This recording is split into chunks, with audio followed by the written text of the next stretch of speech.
कड़वे पर, ना पकड़े होते तो हम ना पढ़ते, तो वो डिपेंड हो जाता है। और जब आपको सार पता चलता है तो आपके सारे सफल आदमी कभी किसी से द्वेष नहीं रखता। इस सफल आदमी की विशेषता है, सफल आदमी किसी से द्वेष नहीं रखता।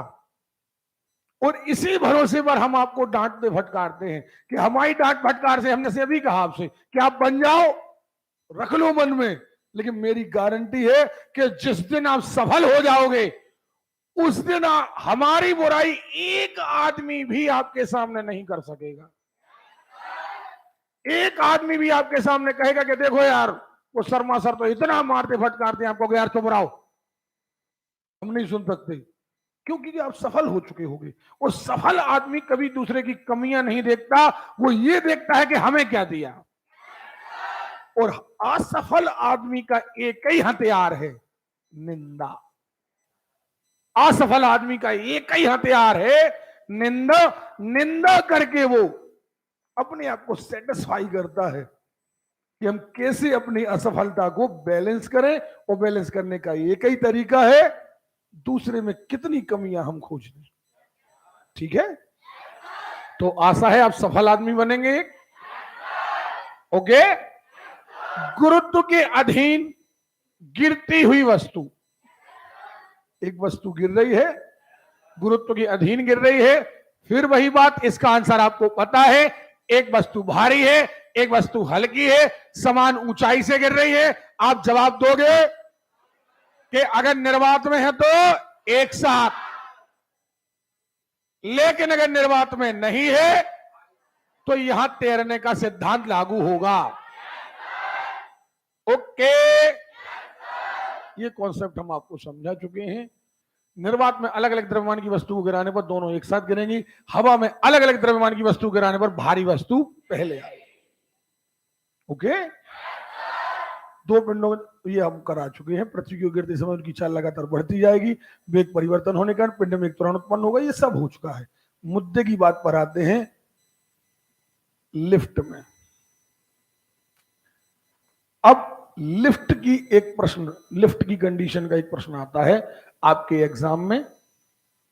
क्या होता है जब आप एक वस्तु पृथ्वी से स्वयं गति करती है तो उसका वेग डायरेक्टली कंट्रोल होता है पृथ्वी से। फॉर एग्जाम्पल, कोई आदमी, एक आदमी है, इसे उछाल दिया जाए, फेंक दिया जाए, आदमी को फेंक दिया जाए तो ये आदमी ऊपर जाएगा और नीचे आएगा, लेकिन इसका वेग एक समय घट रहा होगा, एक समय बढ़ रहा होगा, और ये फाइनली 9.8 से बढ़ेगा और 9.8 से घटेगा। ओके, पक्का? लेकिन अगर यही आदमी एक लिफ्ट में बैठ जाए, लिफ्ट में बैठ जाए, अब क्या होगा? अब इस पर दो चीजें, दो त्वरण काम करेंगे। फिर वही बात, त्वरण इन द सेंस वेग परिवर्तन की दर। कौन कौन काम करेंगे? एक काम करेगा यहां पर वेग परिवर्तन की दर, जो मशीन है, वो मशीन इसको खींच रही है और भेज रही है। हो सकता है वो बहुत तेजी से खींचे या धीरे धीरे खींचे, यानी हो सकता है वो वेग परिवर्तन करे 9.8 से ज्यादा या 9.8 से कम। लेकिन आदमी पर कौन सा लगेगा? 9.8। यानी यहां पर लिफ्ट में जब कोई व्यक्ति गति करता है तो उस पर दो त्वरण काम करते हैं। एक उस लिफ्ट का त्वरण, वो अपना वेग परिवर्तित करती है, और दूसरा काम करती है पृथ्वी की गुरुत्वाकर्षण, यानी 9.8। यानी ये व्यक्ति अब दो लोगों के कंट्रोल में है, एक लिफ्ट की मशीन और एक धरती। नहीं आ रही बात समझ में? और यही कारण है कि एक इसका रियल वेट, एक इसका वास्तविक भार जो पृथ्वी के अकॉर्डिंग होना चाहिए, और एक जो अब इसे महसूस होने लगता है, यानी आभास होने लगता है, यह भार होता है आभासी भार। क्या होता है? सुन रहे हो? आभासी भार। आभास होता है, वर्चुअल वेट। समझ में आ रही बात? फॉर एग्जाम्पल, आप झूला झूलते हैं, जब आप नीचे से ऊपर जाते हैं तो आप थोड़ा भारी महसूस करते हैं, और वही झूला जब कहां आए, नीचे, आप बहुत हल्का महसूस करते हैं। उल्टा, और घर में देखो, आप अगर पानी की बाल्टी कुएं से ऊपर खींच रहे हैं तो आपको भारी महसूस होती है। उल्टा, अगर आप कोई सामान उतारना है, यही कारण है सीढ़ियां चढ़ना ज्यादा मेहनत का काम लगता है, बशर्ते कि सीढ़ियां उतरना उतने मेहनत का काम। एग्जाम्पल है, कोई वस्तु आपको छत पर चढ़ाना हो, बहुत मेहनत लगती है। उल्टा, यदि छत से उतारना हो तो उसकी अपेक्षा आसान लगता है। नहीं आ रही बात समझ में? आ रही है? क्यों? क्योंकि एक बार आप गुरुत्वाकर्षण के विरुद्ध काम करते हैं, जब आप विरुद्ध काम करते हैं तो आपको बल ज्यादा लगाना पड़ता है, और एक बार जब आप गुरुत्वाकर्षण के अनुसार काम करते हैं तो आपको एक बल एडिशनल मिल जाता है। खुद जो बल लगा रहे सो लगा रहे, एक पृथ्वी लगा रही। नहीं आ रही बात में? ये कहानी उसी तरीके से, जैसे नदी जिस ओर बह रही है, आप उसी तरीके से आप नाव चला रहे हैं, तो नाव चलाना आसान है, नदी भी जा रही है, आप भी जा रहे हैं। थोड़ा हाथ पैर चलाओगे, बह जाओगे। लेकिन उल्टा सोचिए जरा कि नदी जा रही है इस तरफ और आप आ रहे हैं इस तरफ, आपको बहुत ज्यादा मेहनत करना पड़ेगी। ठीक है, तो हम बात ये कर रहे हैं कि लिफ्ट में एक आदमी बैठा है, दो त्वरण के अधीन है, इसलिए ये अपने आप में एक इसका रियल वेट है, और एक दूसरे त्वरण के कारण ये महसूस करेगा। नहीं आ रही बात समझ में? अब पहली और दूसरी कंडीशन कहती है कि अगर लिफ्ट में समान गति है, समान गति से लिफ्ट ऊपर जा रही है, पहली कंडीशन। दूसरी कंडीशन, समान गति से लिफ्ट नीचे आ रही है, लेकिन शब्द सुनिए, समान गति से। और जब कोई चीज समान गति से चलती है, इन द सेंस उसका स्वयं का कोई त्वरण नहीं है, यानी मनुष्य पर केवल और केवल 9.8 काम कर रहा है, 9.8 काम कर रहा है, यानी उसका रियल भार ही उसे महसूस होगा, कोई परिवर्तन नहीं होगा। यानी उसका real weight and virtual weight equal होंगे। वास्तविक भार और आभासी भार हमेशा बराबर हो, क्योंकि दूसरा लगा ही नहीं रहा। तो धरती जितने से खींचे सो बता दो, समान गति से चाहे कहां जाए, ऊपर, और समान गति से कहां जाए, नीचे। शब्द लिख गया समान, शब्द क्या लिख गया, समान। समान का मतलब है कि लिफ्ट का स्वयं का कोई त्वरण, और लिफ्ट का जब स्वयं का कोई त्वरण नहीं है तो बात खत्म। नंबर 3, ये नंबर 1 था, ये नंबर 2 था। नंबर 3 है जब मशीन त्वरित गति से, त्वरित, अब मशीन भी तेज हो रही है और धीमी हो रही, सुन रहे हो? अगर त्वरित गति से ऊपर जा रही है, बाल्टी ऊपर ले जा रहे हो, भारी महसूस होगी, यानी कि आदमी को अपना भार भारी महसूस होगा। रियल में 60 का है, महसूस होगा 70 का। अपने आप को भारी महसूस करेगा। कब महसूस करेगा ऐसा? जब त्वरित गति से कहां जा रही हो, तो आभासी भार ज्यादा होगा और वास्तविक भार कम होगा। क्लियर।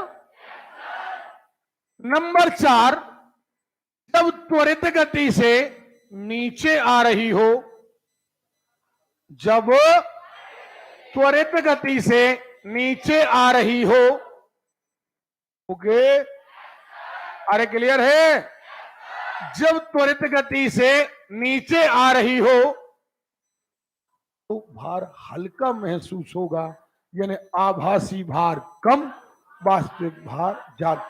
अब इनके निशान लगाना पड़ेंगे तुम्हें गणित में, कम और ज्यादा हिंदी में नहीं, आप कहेंगे वास्तविक, आप कहेंगे वास्तविक, है ना, वास्तविक ज्यादा, आभासी कम, कभी आभासी ज्यादा, वास्तविक कम।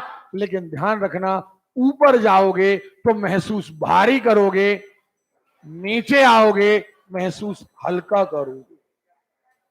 4 कंडीशन के लिए। समान गति से ऊपर जाओ, कोई फर्क नहीं, वास्तविक भार बराबर आभासी भार। समान गति से नीचे आओ, हाँ या ना। एक बात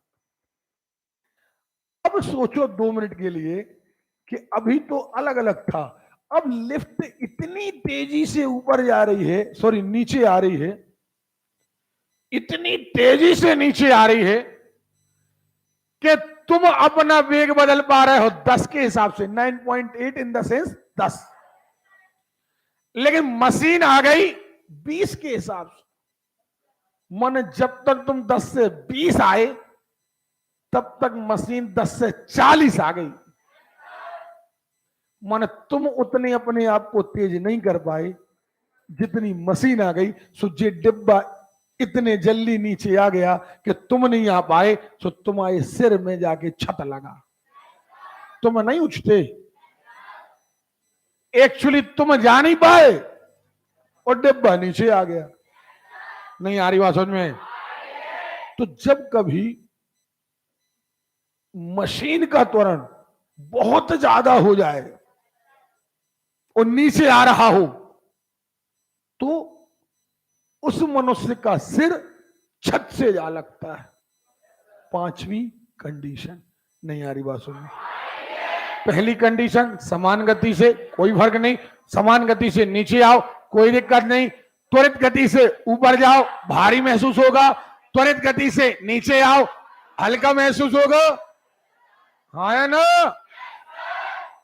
अब इसको आप बता देना कि पहली कंडीशन समान गति, वास्तविक भार बराबर आभासी, समान गति से नीचे आओ वास्तविक भार बराबर आभासी भार, और त्वरित गति से ऊपर जाओ वास्तविक भार कम आभासी भार ज्यादा, और नीचे आओ,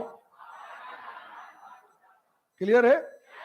और अगर बहुत त्वरित गति से आ गए तो आदमी का सिर छत से जा लगेगा। कभी आपने देखा होगा कार में आप सफर कर रहे हैं, कहीं ब्रेकर से कार ऊपर हुई और हुआ क्या कि आपका सिर जो है वो छत से जा लगा।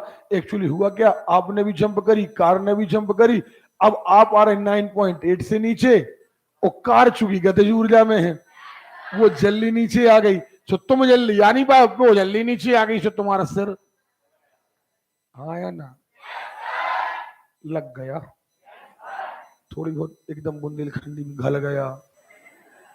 ओ माय गॉड, आपने मेरा गोला कुचल दिया, जरा हटना, मुझे कढ़ना है। थोड़ा सा यार बुंदेलखंडी बोलो, लेकिन है ना।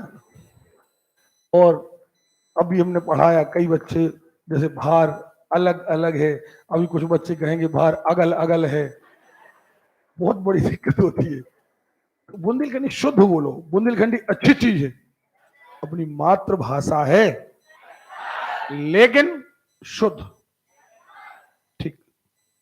तो ये क्लियर हो गया। अच्छा, एक कंडीशन, अगर लिफ्ट की डोरी टूट जाए, लिफ्ट की डोरी टूट, अब डोरी टूट गई, मशीन का कनेक्शन खत्म, अब डिब्बा को भी धरती खींच रही और हमें भी धरती खींच रही। अब डिब्बा को खींच रही थी मशीन और हमें खींच रही थी धरती, और डोरी टूट गई। हाँ या ना?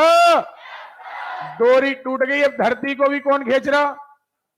सॉरी, धरती किसको खींच रही? मनुष्य को। डिब्बा को कौन खींच रहा? धरती ही खींच रही है। अब तो 9.8 उस पे लग रहा, 9.8 इस पे लग रहा, दोनों इक्वल हो गए, कैंसिल हो गए। तो हमें लगा जैसे हमें कोई खींच ही नहीं रहा। मतलब हमने आपको अपने आप को वेट लेस महसूस किया। नहीं आ रही बात समझ? आ रही है? ठीक।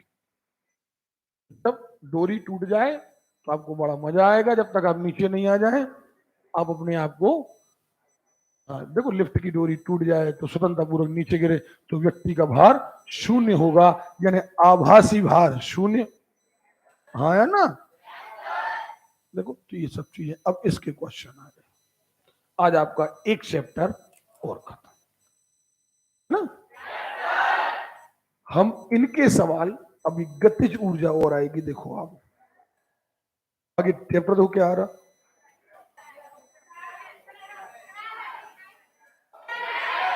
उपग्रह। हाँ, उपग्रहों की चाल कराना कल। तो फिर इनके एक 7 न्यूटन में दो जरा। धरती की सतह पर मापने 7 न्यूटन का बल है, चंद्रमा की सतह पर मापने पर इसका भार क्या आएगा? तो वही चीजें सुने, जितनी चीजें आपने ध्यान से पढ़ी हैं, आपको उन्हीं चीजों को इंप्लीमेंट करना है। और आपसे न्यूमेरिकल क्वेश्चन, वो सारे क्वेश्चन हम यहां कराएंगे।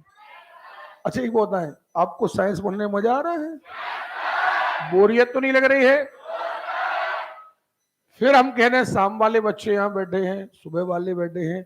कल हमने 20 बच्चों को जो भगाया है मटेरियल की कमी के कारण, आप मटेरियल नहीं कलेक्ट कर रहे हैं, उनके मन में तुरंत एक घमंड गया, सॉरी एक बात गई होगी कि सर घमंडी हैं, सर ने हमें भगा दिया है। एक बात याद रखना, वो लोग तो चले गए, उनको हमें बुलाना भी नहीं है। बाकी बच्चे इस बात पर ध्यान दें कि आपके पास ज्यादा से ज्यादा 2 महीने हैं। 2 महीने में आपका पैसा पुस्तकों पर करोड़ों रुपए खर्च नहीं होना है, लेकिन इसका फर्क जरूर करोड़ों पर पड़ना है। अगर आपके 2 क्वेश्चन भी पेपर में गलत हो गए तो आप बेरोजगार रह सकते हैं, और अगर 2 क्वेश्चन सही हो गए तो आप लिस्ट में आ सकते हैं। और ये रोना समझ में आता है बाद में। तो मुझे अपनी मेहनत बर्बाद करने का कोई शौक नहीं है। हमें यहाँ पर वही स्टूडेंट चाहिए हैं जिनके पास सारे संसाधन पढ़ाई के हैं, पुस्तकें हैं, आप बढ़िया रजिस्टर इस्तेमाल कर रहे हैं, आप पेन कॉपी अच्छा इस्तेमाल, इसका सारी चीजों का इफेक्ट पड़ता है। आप गरीब हैं, कोई दिक्कत नहीं है, गरीबी पढ़ाई की कभी बाधा नहीं बन सकती। आपको ये तय करना होगा कि हमारा जन्मदिन है, अगर हमें माता पिता कह रहे हैं कि एक जोड़ी कपड़ा ले लो, तो क्या हम ये कह सकते हैं कि हमें वो 1000 रुपए दे दो, हमें पुस्तकें लेना है? निर्णय आपको लेना है। अगर आज आपने ये निर्णय ले लिया, ठोस निर्णय, याद रखना, तो कल आप खुद भी अच्छे कपड़े पहन पाओगे, जीवन भर अच्छे कपड़े पहन पाओगे, माता पिता को भी सुविधाएं दे पाओगे। तय आज करना है कि तुरंत की सुविधा चाहिए। अब आप करते क्या है, मैंने कई सारे बच्चों को देखा, अच्छा बढ़िया 40 रुपया की राशि जिम में है, सर हम गरीब हैं। हमें लगता तुमसे बड़ा आदमी कोई हो ही नहीं सकता। तो 10 ग्राम सुपारी सड़ी 40 रुपया की खरीदे, उससे बड़ा आदमी कहां मिलेगा भाई? दिन भर में जो व्यक्ति 150-200 रुपए के गुटखा खाता हो, इतना बड़ा आदमी कहां मिलेगा? तो आप ये नाटक चेटक हमारे सामने ना करें। आपको छोड़ना है क्लास, कौन किसको रोक सका है? यहां प्राण छूट जाते हैं, आप और हमारी क्या बात है। जब छूटने पर आते हैं तो सबसे दुनिया में होते हैं प्यारे, होते हैं प्राण। जब मृत्यु आती है, आप सोचिए हमें अपना परिवार कितना प्यारा है, हमें अपनी बच्ची कितनी प्यारी है, लेकिन यदि मौत का बुलावा आ जाए तो हमें उसको भी छोड़ना पड़ेगा। ये कटु सत्य है कि कई चीजों को छोड़ने की आपको आदत बनानी होगी। क्यों? कुछ चीजें आप जानबूझकर छोड़ते हैं और कुछ ना चाहते हुए भी छूट जाती हैं। जिसे इसे परिणाम सहना आ गया, वो कभी अपने निर्णय नहीं बदलता। यदि आप जैसे कुछ बच्चे हैं सोचते हैं सर हम क्लास छोड़ देंगे, तो बेटा 12 साल हो गए, कई आए कई गए, ये तो कारखाना है, आलू डालो, समझ रहे हो ना। तो बस ये तो कारखाना है, आप आओगे, ये तो सुनार की दुकान है, आप आओगे, सोने का टुकड़ा आएगा, हमारा तो हथौड़ा चला ही रहा है, पिटना हो पिटो, नहीं पिटना हो नहीं पिटो, तपना हो तपो, नहीं तपना हो नहीं तपो, तप जाओगे पिट जाओगे तो हार बन जाओगे, करोड़ों की कीमत बन जाएगी। समझ में आ रही बात? नहीं तपना हो सो नहीं तप, कोई टेंशन नहीं। बहुत सारे बच्चों ने अपना जीवन पहले भी बर्बाद कर चुके हैं, बहुत लोग बर्बाद कर चुके हैं ईगो में, उनने खूब ईगो था उनके अंदर, अरे ऐसे डांट दिया सर ने, हमारे पिताजी ने कभी नहीं डांटा। अब उनके पिताजी दुकानदारी टाइप की लिए घूमते हैं, आते हैं, हमारे यहाँ कई बच्चे पहले आते थे, पहले उनको लगा कि नहीं हम तो अपने घर में ठीक है, फिर बाद में उनके माता पिता आ जाते हैं, गुरु जी आप ही हो सुधारो, अब का सुधारो, तुमने जीवन मचा दिया उसका।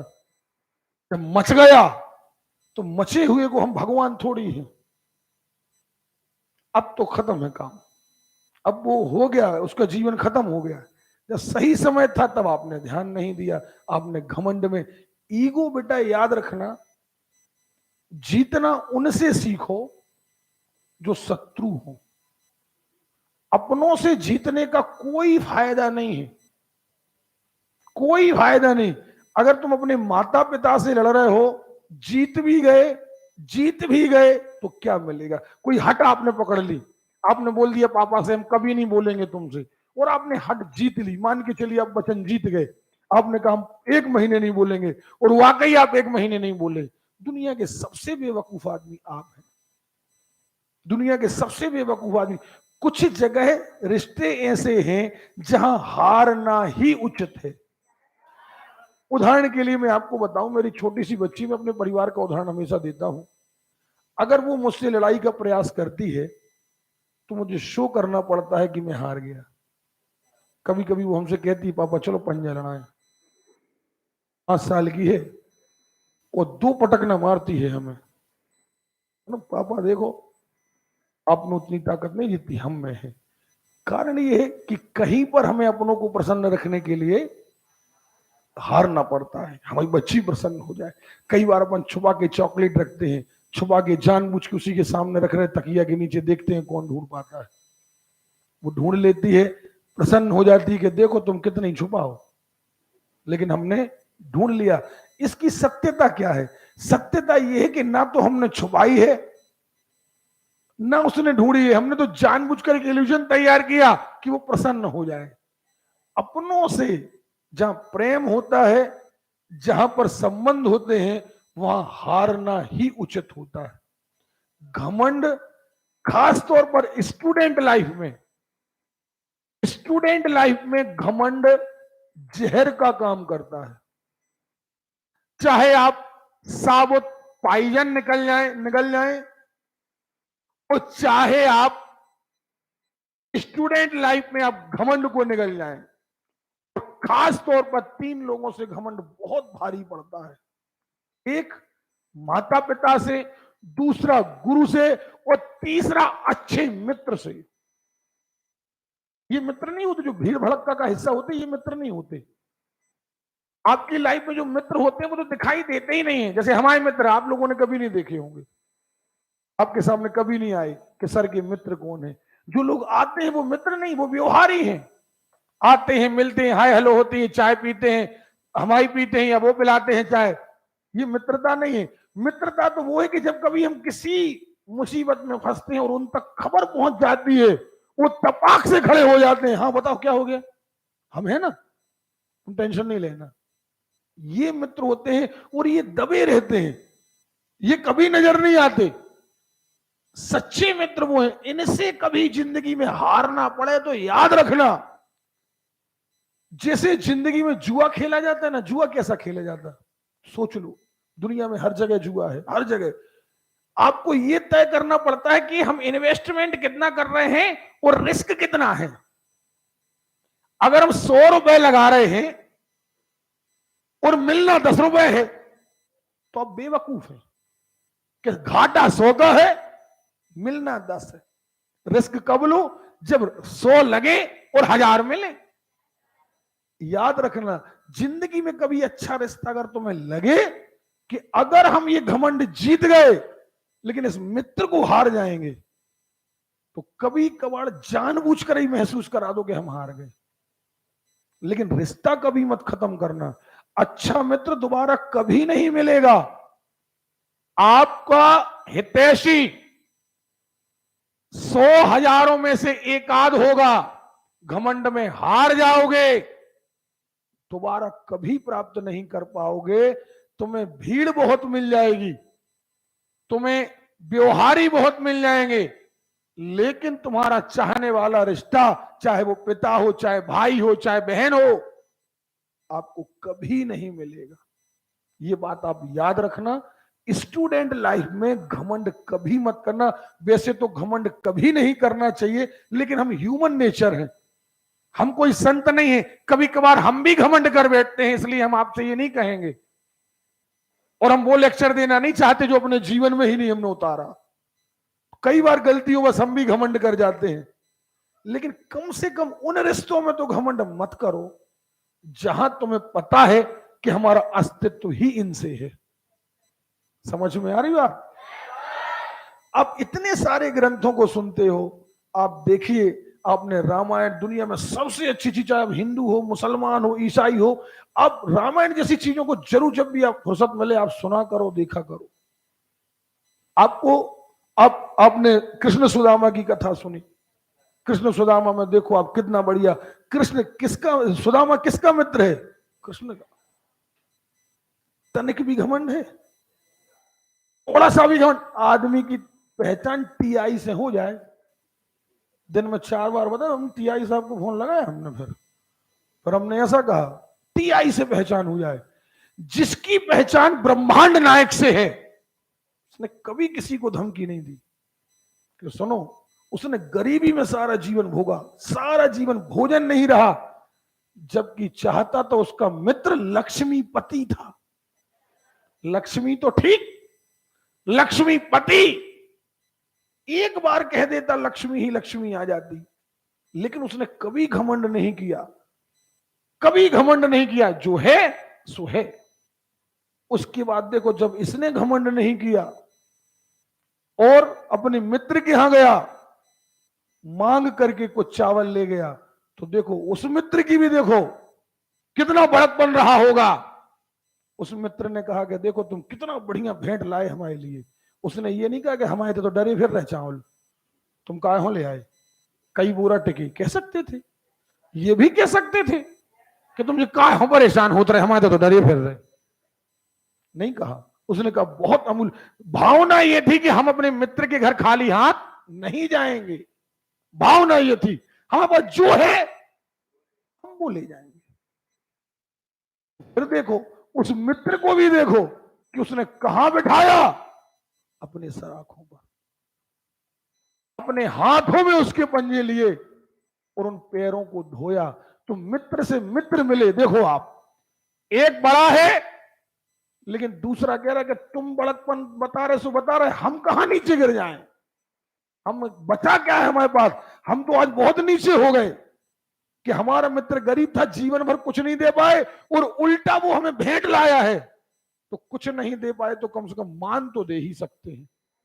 उसने फिर वो मान दिया। तो जिंदगी में ये कहानियां जो हम सुनते हैं, इनको जिंदगी में अमल में लाया करो। कथाएं सुनो, अमल में लाओ, इनसे ये चीजें जानने मिलती हैं। हमने फिर कहा था, हमने कई लोगों से कहा, अब महाराणा प्रताप को याद रखते हो? याद रखते हो? महाराणा प्रताप के पास अंतिम समय कोई संपत्ति नहीं बची थी, जंगलों में रहे, टपरिया भी नहीं बची, खूब खाने की परेशानियां रही, जंगल में रहे, उनकी राजकुमारी जंगल में रही। लेकिन कितने राजा थे जिनने अकबर की दास्ता स्वीकार कर ली कि प्रभु हम तुम्हारे अंडर में हैं। वो कितने ज्यादा राजा थे जिनकी भव्य महल रहे। अकबर ने कहा महाराणा प्रताप से कि मात्र हमारी दास्ता स्वीकार कर लो, हम तुम्हारे लिए छोड़ देंगे, जितना राज्य हो सो ले लो, जितना तुम्हारा वो ले लो और जितना और चाहिए सो और ले लो, बस एक शब्द कह दो कि हम अकबर के अधीन हैं। उनने नहीं स्वीकार किया, सारी जिंदगी संपत्ति विहीन रहे, गरीब रहे।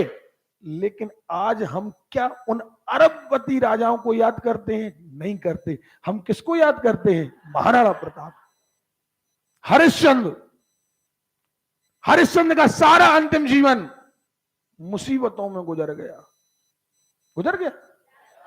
मुसीबतों में गुजर गया। लेकिन उस समय कितने राजा रहे होंगे जिनके पास अपार संपत्ति थी, लेकिन हम याद तो नहीं रखते। हम किसको याद रखते हैं? राजा हरिश्चंद्र को, जबकि सारा जीवन मुसीबतों में बीता। तो ये सारी चीजें जीवन में ऐसी हैं कि आपको तय करना पड़ेगा। ये ध्यान रखना जीवन में, अगर आप अपना उज्जवल भविष्य, छोटी चमक जुगनू तुरंत के चमकने पर तो अच्छी लगती है, लेकिन जुगनू की चमक तभी दिखाई देती है जब चारों तरफ अंधेरा हो। कहने का मतलब यह है, दो कौड़ी का टुच्चा आदमी तभी अपनी होशियारी बघार सकता है जब उसके आजू बाजू टोटल गरीब लोग बैठे हों और उसके बाद 2-4 लाख रुपए हों। तो वो, हाँ देखो हम संपत्ति वाले हैं। लेकिन जहां विद्वानों की भीड़ लगी हो, जहां विद्वानों की भीड़ लगी हो, वहां पर जुगनू की कोई कीमत नहीं। यहां चमके जुगनू, ये लगी लाइट है, बाहर धूप में चमके जुगनू। तो जीवन में याद रखना, बहुत सारी चीजें आपको सीखने की हैं। घमंड को बिल्कुल अपने शरीर से अलग कर दो। आप जितना ज्यादा घमंड अलग कर दोगे, आपको विद्या, सरस्वती की यही एक विशेषता है, लक्ष्मी आते आते घमंड देती है और सरस्वती जैसे जैसे बढ़ती है विनम्रता देती है। जितना विद्वान मिलेगा व्यक्ति आपको, उतना सभ्य मिलेगा, उतना व्यक्ति आपको विनम्र मिलेगा, हाथ जोड़कर नमस्कार करने वाला व्यक्ति मिलेगा। जो व्यक्ति हाथ जोड़कर नमस्कार कर दे, समझ लेना ये ज्ञानी व्यक्ति, से पता है कि ज्ञान क्या है। और जो व्यक्ति संपत्ति से परिपूर्ण मिलेगा, उसमें हमेशा घमंड मिलेगा। ये सारी चीजें आपके जीवन के लिए बहुत इंपॉर्टेंट हैं। अभी जब तक आप प्रतियोगी परीक्षा की तैयारी कर रहे हैं, आपका ब्रेन जितना खाली रहेगा, सरस्वती आप उतनी भर पाओगे। घमंड को जगह दोगे, आपका केमिकल जो रिएक्शन है वो बिगड़ जाएगा। क्योंकि घमंड, जलन, क्रोध, ये चीजें आपका बैलेंस बिगाड़ती हैं, आपकी याददाश्त को बिगाड़ती हैं। तो मैंने सभी बच्चों से कहा, मानना ना मानना आपके हाथ में ही। बहुत सारी कहानियां अपन लोग शास्त्रों में पढ़ते हैं। लोग कथाएं क्यों करवाते हैं, लोग कथाएं क्यों सुनते हैं? इसीलिए ये कहानियां सुनाई जाती हैं। इसीलिए नहीं कि पुण्य मिलेगा, कथाएं सुनने से पुण्य नहीं मिलता, कथाएं सुनने से पुण्य नहीं मिलता। अब आप कहेंगे फिर अभी कोई सुनेगा सो कहेगा जी सनातन विरोधी है। रामायण सुनने से पुण्य नहीं है, रामायण सुनकर अपने जीवन में उतारने से पुण्य है। क्या पुण्य है? रामायण इतने बार सुनी रामायण। क्या सुना? कि पिता ने कहा कि जाओ बेटा वन को चले जाओ, पित्र ने एक किंचित भी विरोध नहीं किया। कैकई मां थी, उसने कहा जाओ राम को भेज दो, लेकिन जब राम मिलने आए तो सबसे पहले कैकई को प्रणाम किया। कभी पूरी जिंदगी में दोष नहीं रखा कि नहीं हम इनके कारण वन को गए थे। समझ में आ रही बात? हमने क्या सीखा? उनने कहा कि भाई को राज्य दे दो, दे दिया। दूसरा भाई कह रहा हम नहीं लेंगे। देखो तुम रामायण से क्या शिक्षा। अब विलन की ओर भी चले जाओ, रावण की ओर चले जाओ, तो वहां पर भी देखो कुंभकर्ण रावण से कह रहा कि तुमने गलत किया, तुम सुधर जाओ, लेकिन मरेंगे तो हम तुम्हारे लिए। युद्ध करने तो जाएंगे, मारे जाएंगे, लेकिन हम भाई के साथ गद्दारी नहीं करेंगे। वहां पर जाकर के मेघनाथ अपने पिता को समझाता है, लेकिन फिर भी लड़ने जाता है, मारा जाता है। वो ये कहता है कि कभी कोई हमें पितृ दोष ना दे, हमें कोई ईश्वर दोषी कहे चलेगा, राम का द्रोही कहे चलेगा, लेकिन पितृद्रोही ना कहे। दुनिया में सबसे खतरनाक होता है पितृद्रोही। जो अपने पिता के साथ गद्दारी करता है, उससे बड़ा द्रोही कोई नहीं होता, याद रखना। तो उसने कहा कि हम राम के द्रोही, दुनिया पूरी राम द्रोही कहेगी चल जाएगा, लेकिन हमें पितृद्रोही कोई ना कहे। वहां से सीखो यार कुछ। आप क्या कहते हैं, मैंने कल परसों बताया था कि एक सज्जन थे, अपने भाई से केस जीत गए, मकान का, बोले हम रामायण कराएंगे। भैया से जमीन का केस जीत गए, कराएंगे रामायण। इन चीजों के लिए अपने जीवन में जगह मत दो। अगर आप आध्यात्मिक की दृष्टि से देखें, धार्मिक दृष्टि से देखें, बेटा बहुत इंपॉर्टेंट बात बता दे रहा हूं। मुझसे कई लोगों ने पूछा कि सर आप, जैसे अभी आपने कोचिंग देखी, यहाँ दमोह में मैंने 5 बच्चों से क्लास शुरू करी थी। आज आप देख रहे होंगे कि अपनी क्लास में आपकी इंदौर की सुविधाएं मैंने आपको यहाँ दे रखी है। यदि अपनी क्लास को हटा दें तो मैं चाहता तो 50 लाख का घर बनवा सकता था, लेकिन मैंने 50 लाख का घर बनवाने की बजाय आपकी कोचिंग को बनाना ज्यादा उचित समझा। इसका सीधा सार है कि जिंदगी में यदि सब कुछ अच्छा रहा, सब कुछ अच्छा रहा, तो हम 60 साल एवरेज इस धरती पर रहेंगे। एवरेज सब कुछ अच्छा रहा तो इसमें से हम आधे से ज्यादा जीवन जी चुके, हमारे पास 20 से 25 साल ज्यादा से ज्यादा बाकी। इन 20-25 सालों के लिए 25 साल की टाइम लिमिट हमारे पास बची है। इन 25 सालों के लिए हम क्यों बंगला तैयार करें, क्यों गाड़ी खरीदें, क्यों बच्चों को लूटें और अपना घर भरें, क्या करें? आखिर छूट यही जाना है। अब लोग कहेंगे संतानों के लिए छोड़ के जाओ, और अगर वो संतानें ही हमारी ना निकली तो, वो हमारी ही मीत ना निकली तो, कोई मतलब नहीं है इन चीजों का। याद रखना, जीवन में अच्छे कर्म, क्रेडिट कार्ड बनवा के जाओ यहां से कि आप अपने जीवन में, मैंने शायद आपको एक दिन बताया भी था कि मेरे बाद भी इस दुनिया में जिंदा मेरा नाम रहेगा, जो भी तुझको देखेगा तुझे मेरा लाल कहेगा। ऐसा जीवन जियो। खासतौर पे हम तो ऐसे ही जीवन जीना चाहते हैं कि हम जब तक जिए लोग जाने के प्रकाश शर्मा है, और जब हम मर जाएं तो हमारे चेलों में भी प्रकाश शर्मा नजर आए। कम से कम 2 जीवन तो हम जिए, एक खुद और एक अपने चेले, जब तक हमारे जिंदा रहे। कभी वो सर्विस पर जाए, कभी चर्चा उठ जाए, कह रहे यार वो हम सर के यहां पढ़ने जाते थे, उनने हमें पढ़ाया है, आज हम सर्विस में, तो अब धिक्कार है ना।